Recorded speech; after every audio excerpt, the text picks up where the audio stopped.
They were already yelling when I walked through the door. I didn't even have time to set the groceries down. "How could you?" my mother snapped. "You forgot our anniversary dinner," my father added, voice trembling like he was injured. I stood there, the cold air still clinging to my jacket, watching them dramatize their heartbreak like I'd committed a moral crime.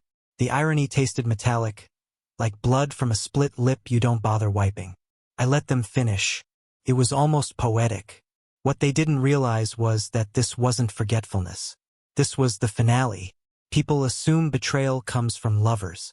Mine came from the two people who taught me to pronounce the word love before I even knew its weight. When I was young, my parents made a spectacle of every celebration except mine. Birthdays for cousins, co-workers, anyone within the zip code, they remembered all of them. But mine? Every year the same pattern. A distracted apology, a late-night gift card, or worse, nothing. They always had a reason.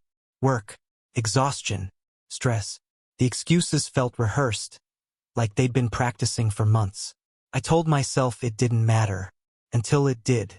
2 years ago, I found the evidence of how far their forgetfulness actually went. A reminder on their shared calendar, my birthday, swiped away. Deleted. Not by accident. I watched the little trash icon flash. Removed at 8:14 p.m. Right after I'd sent them a picture of the cake I bought for myself. I remember staring at the screen, the glow reflecting off my untouched slice. It was a quiet heartbreak, the kind that doesn't even earn tears. Just clarity. After that, I began noticing more. The way they celebrated my brother's minor achievements like national holidays. The way they canceled dinner plans with me for family time. A phrase that apparently didn't include me. The way they introduced me as the busy one. As if absence were something they inflicted on me, not the other way around. It wasn't forgetfulness. It was intentional omission. And once I understood that, something inside me pivoted. No explosión. No confrontación. Just a quiet decision, lodged in the back of my throat like a pill that never dissolves.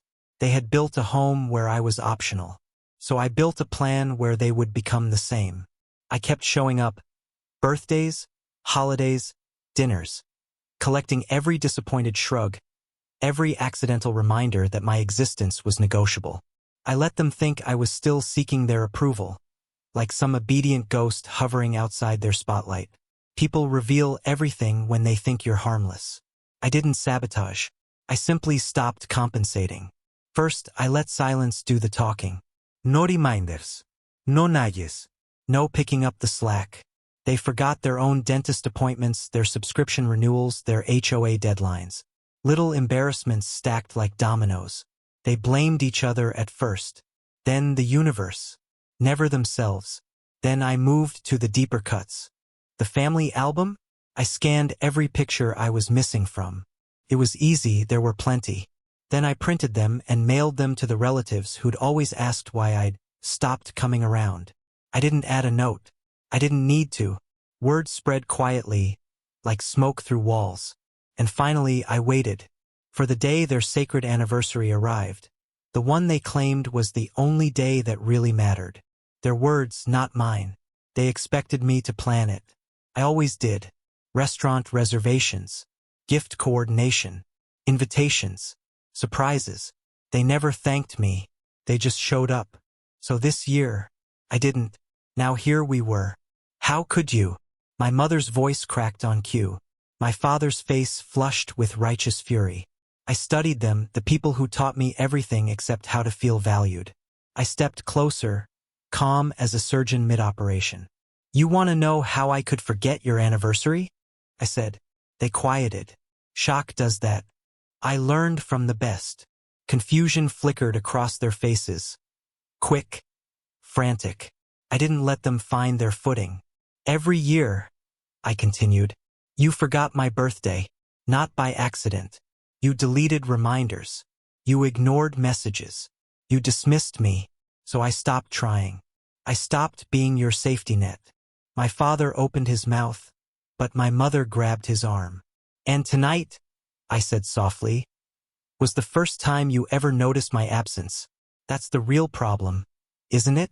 Not that I failed you, but that you finally felt what I've felt every year of my life. Silence. Thick. Heavy. I watched the realization crawl across their expressions like a slow-burning fuse finally reaching the dynamite. You hurt us, my mother whispered. No, I said. I returned the favor. I turned toward the door. No dramatic exit. No slammed hinges. Just a final truth. You taught me my place in this family, so I stepped into it. As I walked down the stairs, I felt something unravel in my chest. Not guilt, not sorrow.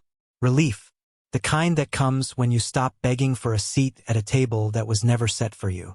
For the first time in years, I didn't feel forgotten. I felt free, and that was the real revenge.